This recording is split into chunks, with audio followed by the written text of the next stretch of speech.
Hallo, ik ben Robert Maasbach. Marcus 11, vers 22. En Jezus antwoordde en zeide tot hen: hebt geloof in God. Voorwaar, ik zeg u, wie tot deze berg zou zeggen: hef u op en werp u in de zee, en in zijn hart niet zou twijfelen, maar geloven dat hetgeen hij zegt geschiedt, het zal hem geschieden. Daarom zeg ik u, al wat gij bidt en begeert, gelooft dat gij het hebt ontvangen en het zal geschieden. En wanneer gij staat te bidden, vergeef wat gij tegen iemand mocht hebben, opdat ook uw Vader in de hemel uw overtreding vergeven. 3 dingen zien we hier. Heb geloof in God. Dat betekent wat uit uw mond komt, in gebed. Of hoe u praat aangaande omstandigheden in het leven. Hoe u bidt over omstandigheden in het vergeven. En hoe u denkt over andere mensen. Dat zijn de 3 dingen. Hoe denkt u van God? Hoe denkt u van de omstandigheden? Hoe denkt u van andere mensen? En Jezus die leert ons om goddelijk te zijn in hoe wij met God omgaan. Dat we niet denken dat God zoals een man is, dat hij iets zou zeggen en het niet zou doen. Dat hij iets zou beloven en het niet zou vervullen in ons leven. Dat wij twijfels, argwaan, achterdocht zouden hebben aangaande God. Dat we niet helemaal zeker zijn. Nee, dat was de blijdschap en de vriendschap die God had met Abraham. Dat Abraham geloofde God toen God tegen hem zegt: jouw nageslacht zal zijn als de sterren van de hemel. Dat was geen kleine belofte, dat was een goddelijke belofte, want het was goddelijk groot. Maar Abraham geloofde God en het behaagde God. En God werd de kracht van Abrahams leven. En Abraham die kreeg een vriendschap, een echte gemeenschap met God. En God die betoonde zijn kracht en zijn heerlijkheid in Abrahams leven door elke belofte die hij hem heeft gegeven te vervullen. En dan zien wij hoe Abraham tegenover de omstandigheden keek. Hij keek naar die omstandigheden niet zoals gewoon een mens, maar als God keek hij naar die omstandigheden.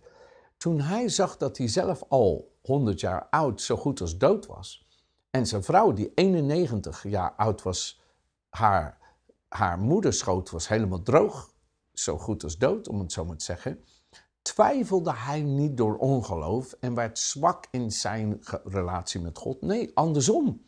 Hij werd sterker in zijn relatie, dat meer dat het onmogelijk was, de meer dat hij wist dat alleen God het kon doen. En die verwachtingen, die hoop, die geloof dat hij had, maakte hem sterk. En ik geloof dat God wil u sterk maken aangaande de omstandigheden van uw leven. Maar het derde, wat ook zo belangrijk is, hoe u in uw relatie met anderen bent. Abraham die leerde om in gemeenschap met zijn eigen vrouw te blijven.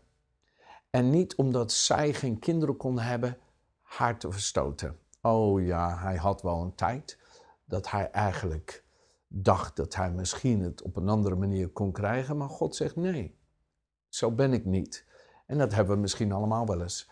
Dat we denken, nou ik heb die relaties niet meer nodig. Ik heb geen zin om hier doorheen te gaan. Maar God zegt nee, dat is niet mijn soort denken. Ik ben een God van liefde en vergeving en genade. Houd niks in uw hart tegen een ander. Wees vergevendgezind. Wees goedgezind. Wees liefdegezind. Bedekt vele zwakheden of fouten die mensen hebben door de liefde. In andere woorden, neem er geen aanstoot aan. Laat het in Gods handen. Hij zal ze wel helpen om te veranderen. Hij zal ze helpen. Maar u blijft in de liefde. Hou uw hart goed. Want toen kwam een tijd in Abrahams leven, toen hij 100 jaar oud was, dat de Heer zegt: Abraham, ik heb je gemaakt tot de vader van vele volkeren. En hetgene wat ik tegen je gezegd heb, ga ik nu ook doen. En Abraham begon te lachen en hij zegt: oh Heer, ik ben nou oud geworden.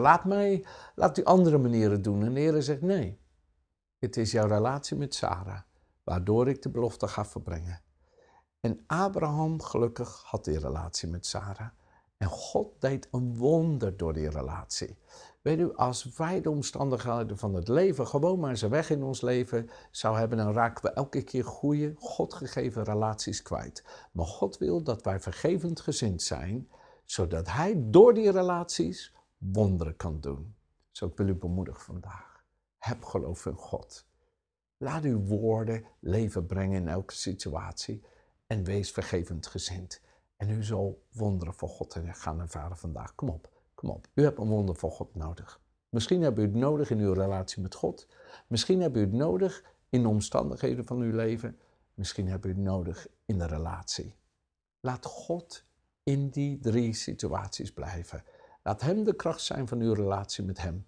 Laat Hem de kracht zijn van de omstandigheden van uw leven en in de relaties. Vader, ik bid u genade en uw zegen, dat u bent ons licht in leven. U bent onze kracht. U bent onze hulp in tijden van benauwdheid. Ik dank u, Heer, dat uw genade meer dan genoeg is. Dat hoe zwak we ook ons voelen, u geeft ons de overwinning.